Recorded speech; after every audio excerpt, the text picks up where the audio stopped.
મહિમા કેનાથી કેવી રીતે સર્વદા વર્ણન કરી શકાય, ન જ કરી શકાય.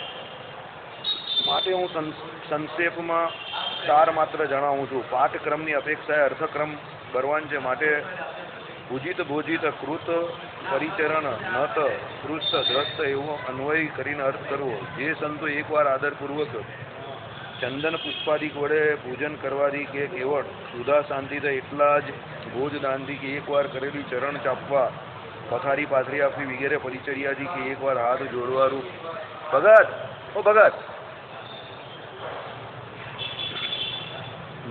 નમસ્કારથી કે એકવાર કરેલા ચરણ સ્પર્શથી કે એકવાર કરેલા દર્શન માત્રથી પણ પૂજન આદિ કરનારા પુરુષોના અનાદિ જન્મ પરંપરાગત તમામ પાપ પૂજનો સમૂળ તે જ ક્ષણમાં નિશ્ચય નાશ કરે છે. એટલે અહીંયા સંતોનું મહાત્મય કહ્યું કે ભાઈ સંતો કેવા હોય તો ભાઈ તમે એનું એક જ વખત આદરપૂર્વક ચંદન પુષ્પાદિક વડે પૂજન કરો કે પછી એને એમ કહે કે એની ક્ષુધા એટલે તરસ શાંતિ થાય એના માટે પાણી આપો કે ભોજન આપો, બરાબર. પછી એમ કહે કે તરસ એટલે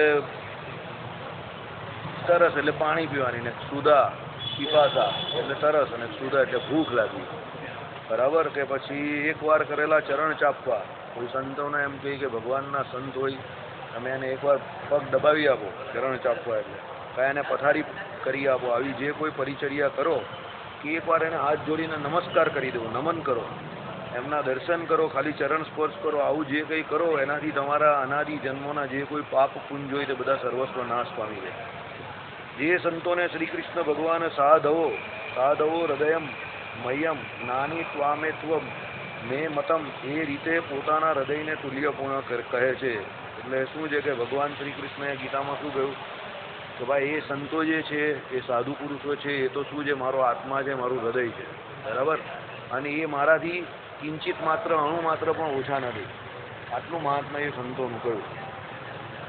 એ રીતે પોતાના હૃદયને તુલ્યપણે કહે છે. જેમના ચરણ કમળમાં ગંગાજી તમામ તીર્થ વર્ગ નિવાસ કરીને રહ્યો છે. એ સંતોના ચરણ કમળમાં શું છે કે જે કોઈ એમ કહે કે ગંગા યમુના આદિ જે કોઈ તીર્થો છે તે બધા શું નિવાસ કરીને રહેલા છે. એટલે કહેવાનો મતલબ શું છે કે એક સંતની સેવા કરો એટલે તમને તીર્થમાં જવાનું જે કંઈ પુણ્ય છે એ પણ પ્રાપ્ત થઈ જાય.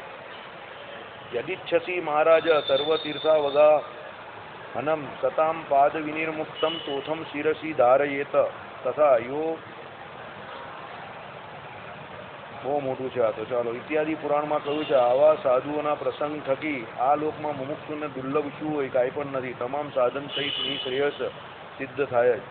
એટલે શું કહ્યું કે ભાઈ ભગવાનના ભક્તો, ભગવાનના સંતો એના સંગ થકી, એના પ્રસંગ થકી જ જીવાત્માને મોક્ષનું દ્વાર ખુલે છે.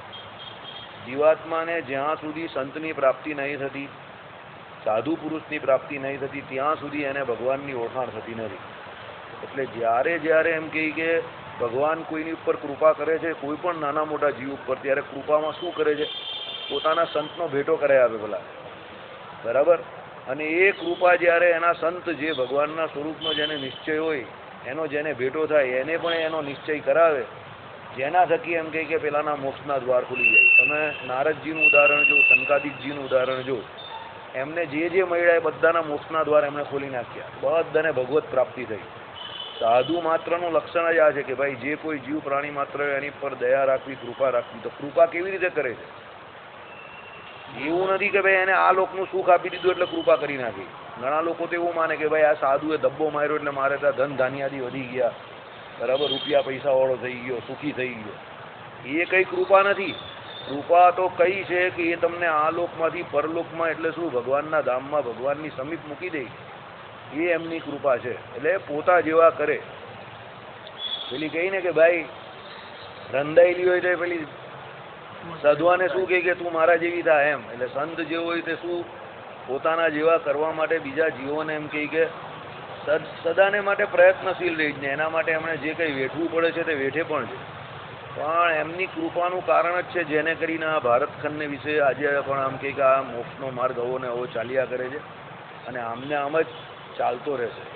કળિયુગનો અંત આવશે ત્યાં સુધી ભગવાનના ભક્તો સંતો કોઈ સંપૂર્ણ સમૂળ એનો કોઈ નાશ નહીં થઈ જવાનો. એ તો દરેક યુગમાં રહેવાના જ છે. હરિકથા અનંતા, હરિ અનંતા, કથા હોય, હરિ હોય, તેના સંત હોય તો જ કથા ચાલે ને, બાકી કથા કરનારો કોણ? એટલે કથા એના માટે જ આવે ને. એટલે એ કથા કરનારા કોણ? તો ભગવાનના સંતો. એ કોની કથા કરે? તો ભગવાનની કથા કરે. એટલે આ બધું અનાદિકાળથી ચાલતું જ આવેલું છે ને ચાલતું જ રહેશે. આનો કોઈ એન્ડ નથી. બરાબર? ચાલો. નનુ અર્થ ભાગવતાદિકમાં નિશ્ચય કરેલો છે. સંભાષા દર્શનમ સ્પર્શ કીર્તનમ સ્મરણમ ન અતિ નૈતિ પાવનાની વિલેતાની સાધુનામિતિ સુશ્રુમ સાધુનામ દર્શનમ પુણ્યમ તીર્થભૂતાહિ સાધવ કાલેન ફલદમ તીર્થમ સદ્ય સાધુ સમાગમ. આવા બધા શ્રીમદ ભાગવતના ઉદાહરણ આપેલા છે. વિસ્તારભાઈથી અહીંયા જણાવતા નથી, કારણ કે બહુ લાંબુ છે. બે ચાર તમને એટલા માટે કે પ્રસાદીના શ્લોક તમને પણ કંઈક કાનમાં પડે અને તમારું પણ કંઈ રૂડું થાય એટલા માટે આપણે બોલીએ છીએ. અને મારું પણ કંઈ રૂડું થાય, મારા કાનમાં પણ પડેલો. જગતના શબ્દો તો ઘણા સાંભળ્યા, પણ આવા કંઈક પ્રસાદીના શબ્દ કંઈક એકાદ કાનમાં પડી જાય એને કરીને તમારું ને મારું બહુ રૂડું થાય. આ બધા ભગવાનના વાક્યો છે. એટલે બ્રહ્મ વાક્ય જનાર્દન ઇત્યાદિ કહ્યું છે. એટલે શું કહ્યું કે ભાઈ ઇતિ સત્સંગી જીવને પ્રથમ પ્રકરણે શ્રી હરિગીતાયામ સત્પુરુષ લક્ષણ નિરૂપણ નામા 32મો અધ્યાય. એટલે 32મો અધ્યાય કેવો થયો? પૂર્ણ થયો. હવે અધ્યાય 33મો. શ્રી હરિ કહે છે, હે અંબ, હવે ભક્તિના અંગભૂત ધર્માદિ ત્રણેયના તત્વથી લક્ષણો, એટલે શું? સ્વરૂપ અથવા જેનાથી તેનું તત્વથી જ્ઞાન થાય એવા લક્ષણો પૃથક પૃથક કરીને વિવેચન કરીને કહું છું, તેને સાવધાનતાથી સાંભળો. એટલે જે ધર્માદિ ત્રણેયના લક્ષણો હવે ભગવાન કહે છે કે ભાઈ ભક્તિને પોષણ આપનારા કોણ છે? તો ધર્મ, જ્ઞાન અને વૈરાગ્ય છે. તો પહેલા ધર્મ, જ્ઞાન અને વૈરાગ્ય શું છે એ તો જાણીએ ને. ધર્મ, જ્ઞાન અને વૈરાગ્યનું સ્વરૂપ પહેલા જાણીએ તો એ ત્રણના લક્ષણો એ કરીને ભક્તિ કેવી પોષણને પામે છે. અને એ ભક્તિ ધર્મ, જ્ઞાન અને વૈરાગ્ય સહિતની ભક્તિ જે છે એને જ પરાભક્તિ કહી, એકાંતિક ભક્તિ કહી, એને જ ભાગવત ધર્મ કહ્યા, એને જ ગોપીઓના જેવી ભક્તિ કહી, એને જ એકાંતિક ધર્મ કહ્યા. તો એ ભક્તિના ત્રણ અંગ જે મુખ્યપણે શાસ્ત્રોમાં કયા, એના પૃથક પૃથક એટલે જુદા જુદા લક્ષણો તો જાણવા પડે ને. કે ભાઈ ધર્મ શું છે, જ્ઞાન શું છે, વૈરાગ્ય શું છે, એ ત્રણની જરૂર ક્યાં છે, એ ત્રણ ન હોય તો શું થાય, એ ત્રણ હોય તો શું થાય. બરાબર? એટલા માટે હવે બધાનું નિરૂપણ કરે છે. હવે શરૂઆતમાં પ્રથમ ધર્મનું નિરૂપણ કરું છું. એટલે હવે દરેક જગ્યા પર તમે કોઈ પણ શાસ્ત્રમાં વાંચ્યું હોય, મુમુક્ષુને મુમુક્ષુતાનું પહેલું પગથિયું કોઈ હોય તો આ ધર્મનું આચરણ. ધર્મનું આચરણ કરે એટલે અનુક્રમથી ધીમે ધીમે સદાચારનું એ પાલન કરતો થાય. એટલે જેમ જેમ જેમ જેમ પાલન કરે એમ એને આત્મા અને પરમાત્મા સંબંધી જ્ઞાન થાય. કારણ કે ધર્મનું પાલન કરવાથી એનામાં શું છે? ઉત્તર બળ આવે. એની શ્રદ્ધા જે છે તે મંદ શ્રદ્ધામાંથી ધીમે ધીમે ધીમે મધ્યમ થાય, તીવ્ર થાય, એમ કરીને શાસ્ત્રના વચનને વિશે એને વિશ્વાસ આવવા માટે. બ્રહ્મસૂત્રમાં કહ્યું ને, આહાર શુદ્ધો સત્વશુદ્ધિ, સત્વશુદ્ધો ધ્રુવા સ્મૃતિ. બરાબર? એટલે આહારની શુદ્ધિ બહુ જરૂરી છે. કોઈ પણ પ્રકારનો આહાર. બરાબર? ઇન્દ્રિયોનો, દરેક ઇન્દ્રિયોનો જે 10 ઇન્દ્રિયોનો જે આહાર કયો તે કેવો હોવો જોઈએ? શુદ્ધ હોવો જોઈએ. તે એનું કેવું? સત્વ એટલે અંતઃકરણ કેવું થાય? શુદ્ધ થાય. અને શુદ્ધ અંતઃકરણે કરીને શું? ધ્રુવા સ્મૃતિ એટલે ભગવાનમાં અખંડ સ્મૃતિ, એટલે ભક્તિ કરી શકે. ભક્તિની આપણે ત્યાં વ્યાખ્યા શું કહી? તેલ દ્વારાવત અવિચ્છિન્ન. બરાબર? એટલે તેલના બિંદુઓ કેવા હોય? એક સરખા પડે. આમ પાણીના બિંદુઓ તૂટી જાય, સાબુ કેવા પડે. એવી જે સ્મૃતિ ભગવાનને વિશે, શ્રી કૃષ્ણ ભગવાનને વિશે કેવું? પુરુષદેવો ભક્તિશ્ચ માધવેના. એ એકદમ તેલની ધારા જેવી આમ ભક્તિ રહેવી જોઈએ. એમાં એને રાખવા માટે, અખંડ રાખવા માટે આ ધર્મ, જ્ઞાન અને વૈરાગ્યની બહુ જરૂર છે. અને શરૂઆત માત્ર ધર્મથી જ થાય. તમે જોજો, કોઈ પણ માણસ પહેલા ધર્મનું પાલન કરે એટલે ધીમે ધીમે ધીમે એનામાં ઓટોમેટિક જ્ઞાન આવવા માંડે. પછી પહેલા તો બાકી ગધા ખાના જાણે ને ગધા ઉઠના જાણે ને ગધા સોના જાણે. ધર્મનું પાલન ના કરતો એટલે એવું હોય, ગમે ત્યાં ખાઈ લે, ગમે તે ખાઈ લે, બધું એવું હોય એનું કામ. ઘણાને ડુંગળી લસણ ખાવાની ના પાડે તો પણ પેલો તિલક ચાંદલો કરતો હોય ને આપણે કહીએ તો પેલાને આમ કરીને ઊભો થઈ જાય, સૂર એનો ઊંચો થઈ જાય. અરે ભાઈ, એ તો પ્રથમ પગથિયું છે. બરાબર? એને ઝાડ બળે. પેલા આપણે કહીએ ને, અમારા કાઠિયાવાડમાં કહીએ ને એને ઝાડ થઈ છે. બરાબર? અમારથી અહીંયા ઝાડ બળે એવું કે સુરતી ભાષામાં, કે એને બહુ ઝાડ બળી. બરાબર? હવે એમાં ઝાડ બાળવા જેવું શું છે ભાઈ? જે છે તે છે. હવે સંપ્રદાય છે, વૈષ્ણવ સંપ્રદાય જેટલા પણ છે, એમાં કોઈ ડુંગળીને લસણવાળી વાત જ નથી આવતી. ઠાકોરજીને તમે થાળ મૂકો, એમાં કયા વૈષ્ણવ સંપ્રદાયમાં એવું છે? મને એક તો કહો. વૈષ્ણવ સંપ્રદાય આખો એવો છે. બરાબર? એ વલ્ભાચાર્યજીનો હોય કે પછી રામાનુજાચાર્યનો હોય કે રામાનંદાચાર્યનો હોય કે માધવાચાર્યનો હોય કે નિંબાર્કાચાર્યનો હોય, બધા સર્વ વૈષ્ણવો એવા જ છે. એટલે તો મહારાજે સેવા રીતિ એમની લેવાનું કહી છે કે એમની સેવા રીતિ બહુ ઉત્કૃષ્ટ છે વલ્ભાચાર્યજીની. બરાબર. વિઠ્ઠલનાથજી એટલે કઈ ને તે એટલે સંપ્રદાય એક જ છે એમનો. તમે વલ્ભાચાર્યજી કહ્યું કે વિઠ્ઠલનાથજી કહ્યું, એના દીકરા જ છે, કે એમાં કઈ બહુ લાંબો ટૂંકો ફરક નથી. તાત્પર્ય કહેવાનો મતલબ અહીંયા શું છે કે ધર્મ એટલે સદાચાર, સારું આચરણ. એ પાછા શ્રુતિ અને સ્મૃતિ બંને કહેલો હોય તેવો પાછો, ગજવામાંથી ખિસ્સામાંથી મૂકેલો નહીં. આજકાલ પાછા એના પણ પરધર્મ ને કલ્પિત ધર્મ ને પાખંડ ધર્મ ને એ બધા પણ બહુ ઊભા થઈ ગયેલા છે બધા, એક પછી એક. આ ના થાય ને પેલું ના થાય ને પછી તમે એક પ્રમાણ પૂછો ને કે ભાઈ આનું પ્રમાણ શું, તો જય સ્વામિનારાયણ અમારા ગુરુ કહી ગયું એટલે વાત પૂરી થઈ ગઈ. ત્યાં જય સ્વામિનારાયણ ભૂલી જવા. ભાઈ ગુરુ કહી ગયા હોય તો ગુરુ એમને એમ તો ના કહી ગયા હોય. મહારાજે શું કહ્યું કે આપણો આપણી મા જોડે, બેન જોડે, દીકરી જોડે, બધા જોડે અલગ અલગ પ્રકારનો સંબંધ છે. એ તો શાસ્ત્રમાં લખેલું છે એ પ્રમાણે જ છે. આપણે તો શાસ્ત્રમાં માનીએ છીએ એટલે આપણે ખબર છે કે શાસ્ત્રોમાં કયું એ પ્રમાણે વર્તીએ છીએ. શાસ્ત્રમાં નથી માનતા અને એનું પાલન કરે છે એને પણ કોઈક ને કોઈક દ્વારા એની પેઢી દર પેઢી કોકને કોકે એના પૂર્વજોને એ પ્રમાણે એને શાસ્ત્રમાંથી જ કહ્યું હશે. એટલે ગુરુ જે કહે છે એ પણ ગુરુ કે એમને એમ નહીં કહેતા, કોઈ શાસ્ત્રમાં હશે તો જ કહેશે. સમજજો. એટલા માટે ભગવાને કહ્યું ને આપણા શાસ્ત્રો, દરેક શાસ્ત્ર એવું કહે વચનમુખી કોના થવાનું? ભગવાનના થવાનું. મહારાજે ચોખ્ખા શબ્દોમાં કહ્યું કે હું કહું એવું વચન પણ જો ધર્મ મર્યાદાની બહાર હોય તો તમારે માનવાનું નહીં. બરાબર. પણ આજે હવે બહુ કમનસીબ છે આપણા બધાના કે દુનિયામાં દરેક સંપ્રદાયમાં બધા કેવા થઈ ગયા છે? મનુષ્યમુખી થઈ ગયા છે. ભગવાનમુખી કે ભગવાનના વચનમુખી રહ્યા નથી. એને કરીને આ બધું બગાડ ચાલે છે. બરાબર. ચાલો. આ ધર્મ શબ્દ ધારકપણે અને ધાર્યપણે કરીને વેદ વિધિ વિહિત અર્થમાં પ્રવર્તે છે. તે ધારકપણું અને ધાર્યપણું લોકોની અપેક્ષાએ છે. એટલે ધર્મ લોકોને ધારણ કરે છે માટે ધારક થાય છે, અને લોકો ધર્મને ધારણ કરે છે માટે ધાર્ય થાય છે. એવા અભિપ્રાયથી જ એટલે ધર્મ શું ધારક પણ છે અને ધાર્ય પણ છે. બરાબર. ધારક કેવી રીતે છે ધર્મ? કે ભાઈ એ જે લોકો છે, પૃથ્વી છે, તે ધર્મને કારણે એમને એમ સમગ્ર જગતને આખું ધારીને રહેલા છે પૃથ્વીજી. પણ એ પૃથ્વીમાં એ સામર્થ્ય આવ્યું કે નથી? તો ધર્મને કારણે. એટલે ધર્મ જે છે તે પૃથ્વીને, ને પૃથ્વી બધાને આખા જગતને ધારીને રહેલી છે. બરાબર. પણ હવે પૃથ્વીમાં આખા જગતને ધારવાનું સામર્થ્ય કેવી રીતે આવે? તો પેલા અંદર રહેલા માણસો એ ધર્મનું પાલન કરે. બંને એકબીજાના પૂરક છે. હમણાં જ આપણે જોયું ગયા વર્ષે જ નેપાળની અંદર 1-2 વર્ષ પહેલાં જ બહુ ભારી ભૂકંપ આવી ગયો અને કેટલા લોકો મરી ગયા. એનું કારણ હમણાં શોધ્યું તો ખબર પડી કે ત્યાં પહેલાં ગૌ હત્યા ન થતી હતી. પછી ગૌ હત્યાને આ લોકોએ છૂટ આપી દીધી તો ગૌ હત્યા ચાલુ થઈ ગઈ. ત્યાં એ પાપના બોજે કરીને ત્યાં એવો ધરતીકંપ થયો કે ઘણા લોકો મરી ગયા. ગવર્મેન્ટ જાગી ગઈ ટાઈમ પર ને અત્યારે પાછી ત્યાં ગૌ હત્યા બેન થઈ ગઈ, બંધ થઈ ગઈ. કાયદો લાવી દીધો ત્યાં કે ગૌ હત્યા હવે ના થઈ છે નેપાળમાં.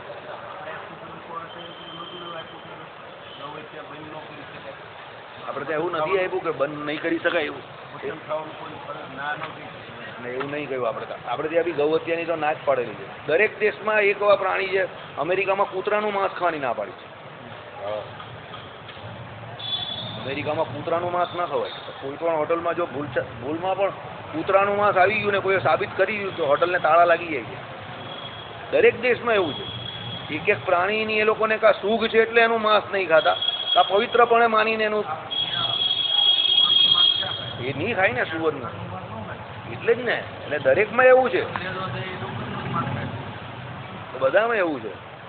એટલે ગૌ હત્યા આપણા માટે, ભારત દેશ માટે પણ બહુ મોટું કલંક છે. આપણે પાછા એને સૌથી વધારે બહાર મોકલીએ જ પાછા.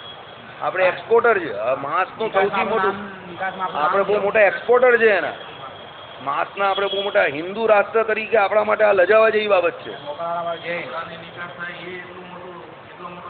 આપણો બહુ મોટો ધંધો છે.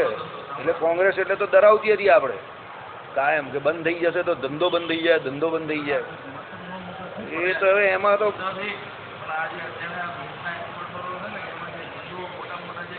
બધા જૈનો છે. હિન્દુ ને જૈનો છે સૌથી વધારે. સૌથી મોટા જૈનો છે. કોઈ મુસલમાન આટલા મોટા એક્સપોર્ટર નથી. બરાબર. એ તો બધું એવું જ હોય. ચાલો. એટલે ધર્મ આ પ્રમાણે ધારકપણે છે અને શું છે ધાર્યપણે પણ છે. બરાબર. કેવી રીતે?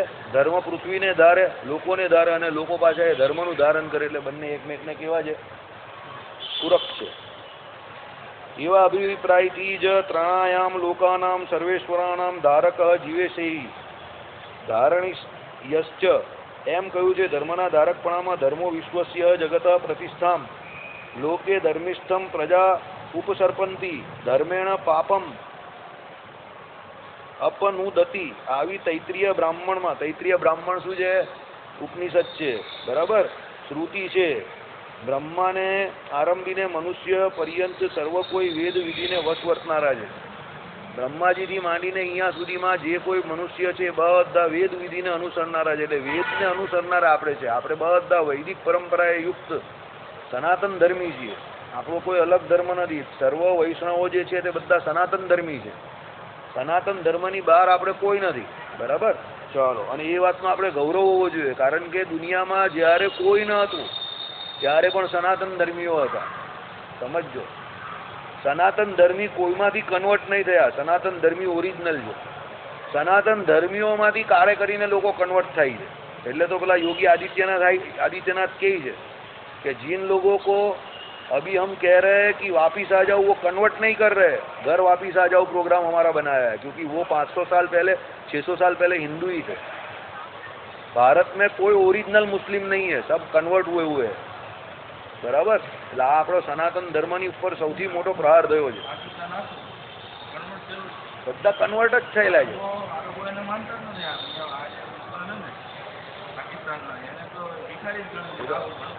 એ તો મુજાહિદ કહી ને એને તો બધા. તે તમામ જીવ ઈશ્વરો ધર્મને યથાધિકાર અનુષ્ઠાન દ્વારા, એ લોકો તો પેલા શોભિકા કુત્તા જેવા છે, ના ગરકા ના ઘાટકા. એ લોકોની હાલત બહુ ખરાબ છે. આ તો ખાલી બધા ફિશિયારી મારે. અમારા વેપારીઓમાં એવી કહેવત છે કે મિયાભાઈ છે ને મોઢા પર જીભ ઉપર ને મોઢા ઉપર ઘી લગાડીને આવે અને પછી કહે કે આજ તો ઘી કા બિરયાની ખા કે આયા, બહુ ટેસ્ટી થા. હવે બિચારાની હાલત ચોખ્ખો ખાવાની હોય નહીં તો હું બિરયાની ખાવાનો. સફરજન વેચતો હોય, પેટ્રોલ પંપ પર લાગેલો હોય, પ્લાસ્ટિકની ડોલ વેચતો હોય, એમાં હું કમાય? એટલે પછી હું આમ કરીને ઘી લગાવી દઈને પછી કે અમ્માને એટલી બિરયાની અચ્છી બનાવી કે આજ તો ખવાય જ ખવાય નહીં. અડધું ગુજરાતી અડધું હિન્દી બોલે પાછો, બરાબર. આપણે જ ખબર હોય કે એના ઘરમાં અલ્લાહ કુસ્તી કરતા હોય પાછા.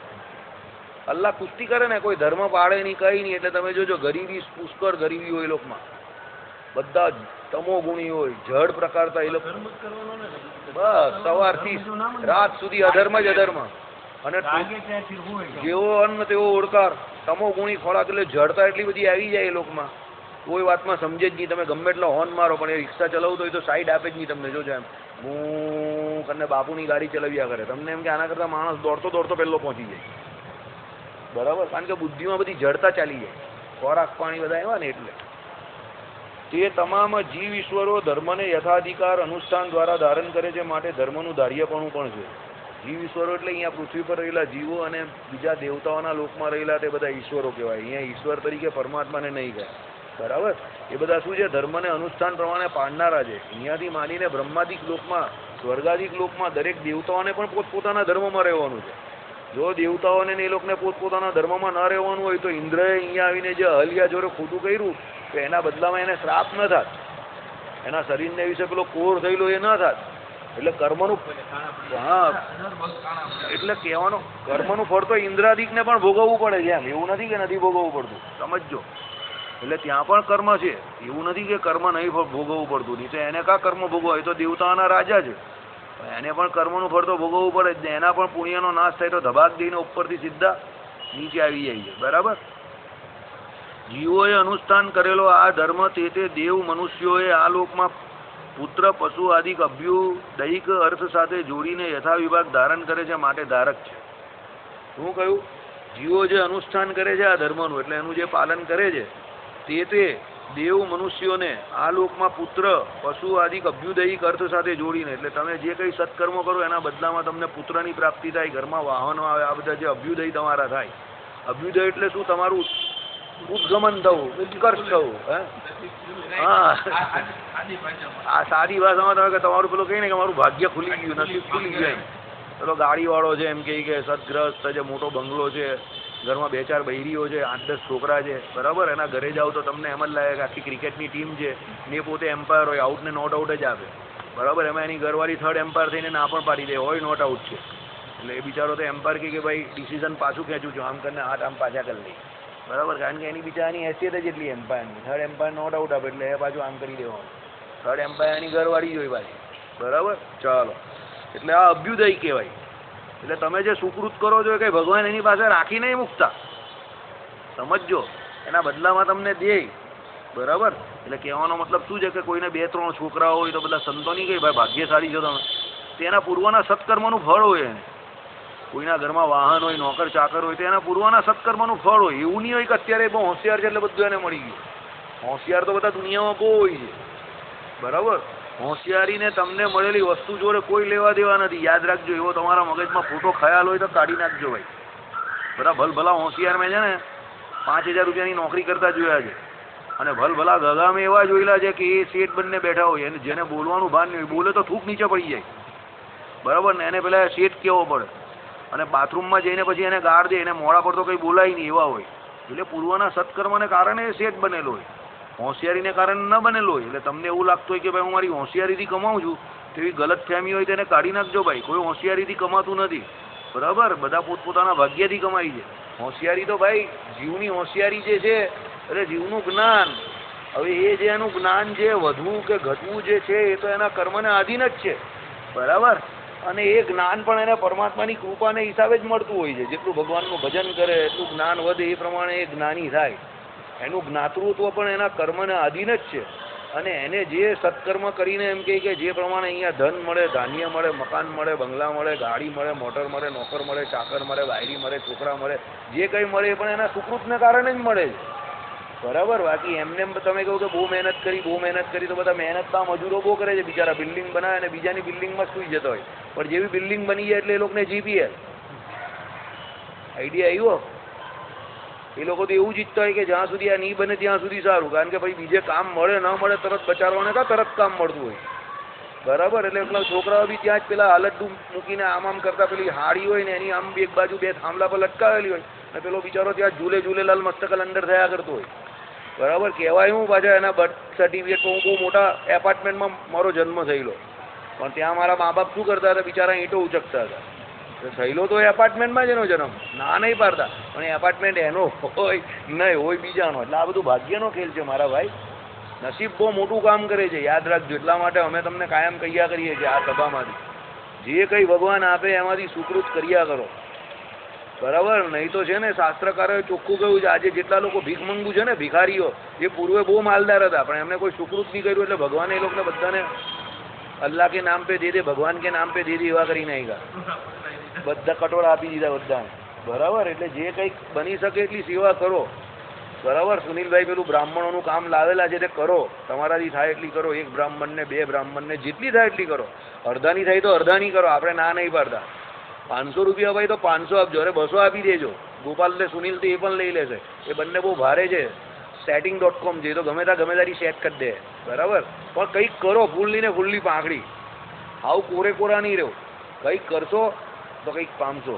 હવે ભાઈ એમને કંઈ દેવાનું છે બ્રાહ્મણોને, બરાબર, સેવા પૂજા તમે આપશો કે ધોતિયું આપશો, એમાં કંઈ અમને તો કમિશન મળવાનું નથી કે એમાંથી એક ધોતિયું કંઈ મારા ઘરમાં હોવાનું હોય કે એક કંઈ પૂજા પેટી મારા ઘરમાં. મારા ઘરે બધું મારા બાપ દાદા છોડી જ ગયા છે, પ્રસાદીની વસ્તુથી માનીને બધું. એટલે મને કંઈ હવે એની બહુ ખાસ આવશ્યકતા નથી. પણ તમે દેશો તો તમારું રૂધ હશે. તમને એવું થાય કે એક બ્રાહ્મણને દેવા એવું આખું નથી તો 200 રૂપિયા આપો, કોણ ના પાડે છે? કાં તમારા જેવા બીજા 5 ગોતી નાખો ને 5 જણા મળીને 1000 આપો, કોણ ના પાડે છે? પણ કંઈક પ્રયત્ન તો કરો સુકૃત કરવા માટે, કંઈક ઈચ્છા તો રાખો. બરાબર, તો હું સુનિલને ખાલી બોલું કે ભીંડો લઈને આવી ગયો આમ છે તેમ છે, એ તો ખાલી કહેવું પડે કે ભાઈ ઘણી વખત શું હોય કે પેલો બધું આપણા હેસિયતની બહારનું કામ લાવી દે તો ભાઈ મને પણ ટેન્શન થઈ જાય. એટલે ખાલી કહેવું પડે કે પેલો બીજી વખત કોઈ કામ લે તો 2 વાર વિચાર કરે કે ભાઈ આટલું મોટું કામ લઈએ કે ના લઈએ. બાકી કોઈ આપતું હોય અને બ્રાહ્મણના દીકરા સુધી પહોંચતું હોય તો એમાં આપણે બહુ રાજી છે. મને કંઈ એમાં વાંધો વાંચકો નથી. મને જેમાં વાંધો હોય તો હું એને જાહેરમાં બોલવા જ ન દઉં. યાદ રાખજો, મારો સ્વભાવ તમે જાણો છો બધા. મને વાંધો હોય, મને કોઈની પર ડાઉટ હોય કે આ માણસને દેવા જેવું નથી તો એને જાહેરમાં બોલવા જ ના દઉં. જાહેરમાં બોલવાનું એને સામેથી કહેતો એનો મતલબ એવો હોય કે મને એની પર વિશ્વાસ છે અને જે જગ્યા પર પૈસા તમારા જાય ત્યાં લેખે લાગે એવા છે. બરાબર, બ્રાહ્મણના દીકરાઓ વેદ પાઠ ભણે, હવે એનાથી મોટું કયું કામ છે? અત્યારે કેટલા વૈદિક બ્રાહ્મણો રહ્યા સનાતન સંસ્કૃતિમાં, બહુ ઓછા રહ્યા. અને બચારા જેણે ભણવું છે એની પાસે રૂપિયા પૈસા નથી. પછી આપણા જેવા કોઈ ભગવાને થોડીક મહેર કરી હોય ને આપણે થોડુંક કંઈક એવું કરીએ તો આપણા પણ ભગવાન કંઈ રાજી તો થાય ને થોડા ઘણા. ભૂલ લઈને આપણે ભલે વેદ પાઠ ન કરી શકીએ પણ કોઈ કરતું હોય તો થોડી ઘણી તો મદદ કરીએ ને. વડતાલ જેવી પુણ્ય પવિત્ર જગ્યા પર કેશવ પ્રસાદ દાસજી 50 સાધુ બ્રાહ્મણોને ભણાવતા હોય ને આપણે એમને એમ કહ્યું હોય કે ભાઈ તમે થોડું થોડું કંઈક કરી આપો, તો આપણે હવે જે થાય તે કરી આપો થોડું થોડું. જો ભગવાનની દયાથી 50 થઈ તો જશે જ. એમાં તો કોઈ નારાયણ મુનિ તો બહુ બઢિયા છે, તો તમે ને હું જાણીએ જ છે, સમજો. કદાચ એવું બને કે 50માંથી 50 થઈ જાય તો 100માંથી 50 થશે, કોઈ 100 માણસને શોધવા પડશે, પણ થવાના તો છે જ, એ તો નક્કી વાત છે. કદાચ એવું બને કે 5 દિવસે થતા હોય તો 10 દિવસે થશે, પણ થશે તો ખરા જ, એ તો નક્કી વાત છે. બરાબર? કેમ? નારાયણ મુનિદેવના દરબારમાં બેઠેલા છે, તો એમને એમ તો કંઈ થવાનું નહીં, કામ તો થઈ જ જશે. એટલા માટે તમને કહું છું કે કંઈક સુકૃત થતું હોય તો કરો. 500 રૂપિયા આપો, 1000 રૂપિયા આપો. એ વૈદિક બ્રાહ્મણો જે કંઈ ભણશે તે તમને બહુ દુઆ આપશે. બ્રાહ્મણના આશીર્વાદ કાયમ માટે ફળે. અરે એ આશીર્વાદ ન આપે એક વખત તો પણ વેદ એ સાક્ષાત ભગવાનનું સ્વરૂપ છે, અને એ જે વેદોની રૂચાઓ બોલશે અને એમાં તમારું કંઈક ખદ્યું પણ અંદર જશે તો તમારું બહુ રૂડું થશે, તમારા જીવનું રૂડું થશે.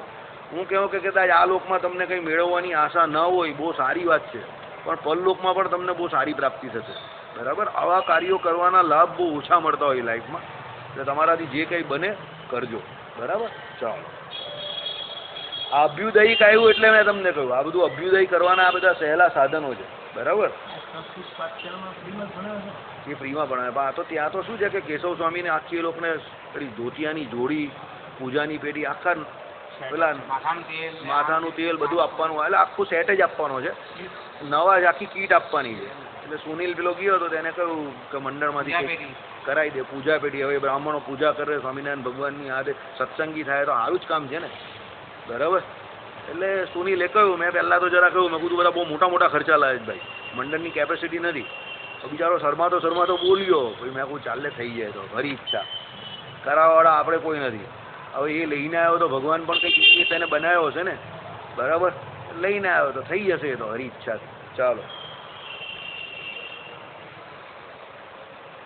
આમાં કહેલા પ્રકારથી પણ 3 લોકને ધારણ કરનારો ધર્મ છે. 3 લોક એટલે ત્રિલોકી. ત્રિલોકીમાં અહીંયા કહ્યું એટલે 14 લોકનું આખું બ્રહ્માંડ આવી જાય કે 14 લોકના બ્રહ્માંડને ધારનારો કોણ છે?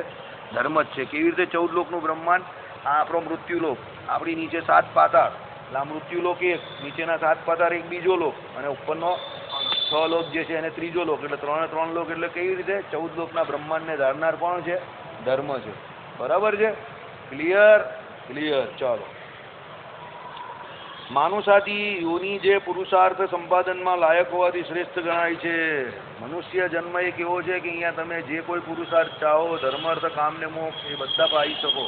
અને એના માટે તમારે પોતે શું કરવો પડે? પુરુષાર્થ કરવો પડે, સાધન કરવા પડે. આવું બેસી રહેવાથી કંઈ થતું નથી. ઘણી વખત એવું થાય કે તમને બહુ ઉદ્વેગ રહે, ઘણી વખત એવું થાય કે શરીર બહુ થાકી જાય.